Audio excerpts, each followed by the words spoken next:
Olá, no vídeo de hoje a gente vai falar sobre colesterol. Você que me acompanha aqui sabe, eu sou nutricionista do Instituto Nacional de Cardiologia e coordeno alguns grupos de pesquisa sobre hipercolesterolemia. Então, o colesterol é sempre um mito, né? O que será colesterol? Qual é o bom? Qual é o ruim? Até onde é importante a gente estar intervindo dieteticamente e de que forma que a alimentação pode contribuir para essa redução. Então, nesse vídeo de hoje eu vou discutir aqui com você o que é mito e o que é a verdade a respeito de colesterol e a respeito das estatinas que são muito utilizadas pelos pacientes que têm hipercolesterolemia.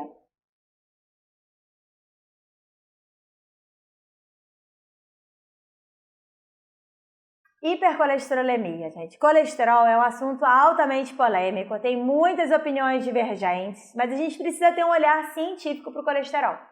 Pensar sobre a ótica de estudos e artigos mais recentes.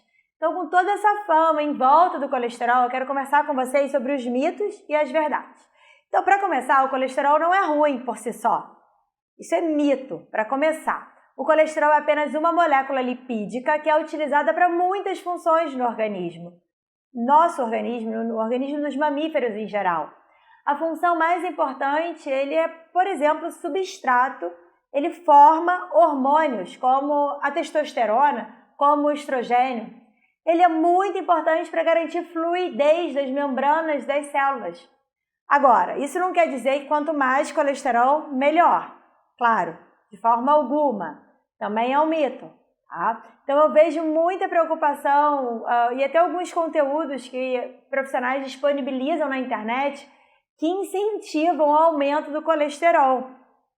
Claro que pensando nas lipoproteínas que transportam o colesterol, que seria a LDL, ela que mais se destaca em toda essa história, por realizar a maior interação com os tecidos periféricos.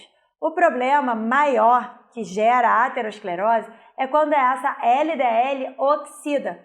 Então, em um corpo mais inflamado, um corpo com estresse oxidativo, as chances dessa LDL se tornar instável, se tornar oxidada, aumenta.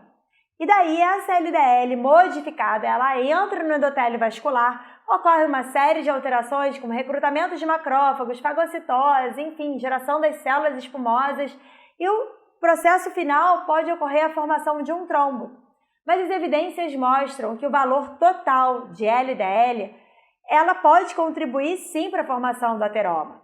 Então a explicação fisiológica é: quanto maior a quantidade de LDL no sangue, maior o risco dela oxidar. Ou seja, os valores de LDL eles precisam estar controlados. Tá? Existe um valor ideal dependendo do risco cardiovascular de cada indivíduo. E claro que acima desse valor ideal a gente precisa controlar. Sim, esse valor tem que estar no limite, abaixo do limite. E claramente controlar esse balanço oxidativo para evitar a oxidação. Anne, mas alguém na internet falou que a LDL não tem problema ser alto. Agora, eu vou te dizer que tem problema sim, porque basta avaliar os últimos ensaios clínicos de fase 3, que envolve estatina, houve considerável sobrevida nos pacientes que estavam em uso. Se não importasse o valor total, não haveria benefício com o uso desse medicamento. E aqui a gente entra nessa nova questão, que são as estatinas. Eu não sou médica, eu não sou farmacêutica, mas os estudos de fase 3 são claros. Existe diminuição de evento cardiovascular, ou seja, existe diminuição de infarto, tanto de médio quanto de longo prazo. Então, não para de tomar o seu medicamento por conta própria. Sempre conversa com o seu cardiologista antes. Tudo bem sobre as estatinas? E sobre a gordura saturada? Eu vou te dizer que as evidências mostram que, no geral, as gorduras, e principalmente as saturadas, elas aumentam tanto o LDL, que a gente já falou dessa partícula, quanto o HDL. Mas isso nem sempre é positivo. As meta-análises de ensaios clínicos randomizados mostram que o controle da ingestão de gordura saturada é capaz sim de diminuir o risco cardiovascular. Então não siga, por favor, modismo de internet sem fundamento. Então quando a gente fala de gordura saturada, existem sim os alimentos de origem animal e os alimentos de origem vegetal. Tem vídeo aqui no site, no YouTube, sobre o óleo de coco, que é uma fonte de gordura saturada também, o impacto dele no LDL colesterol. Então, através desse vídeo, eu tentei trazer alguns mitos e verdades sobre o controle de colesterol e o impacto das estatinas, com um impacto favorável nesse controle de LDL e colesterol.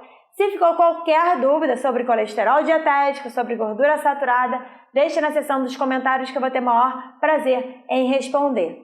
E a gente se vê na próxima semana com mais um vídeo de alimentação, nutrição e saúde. Até lá!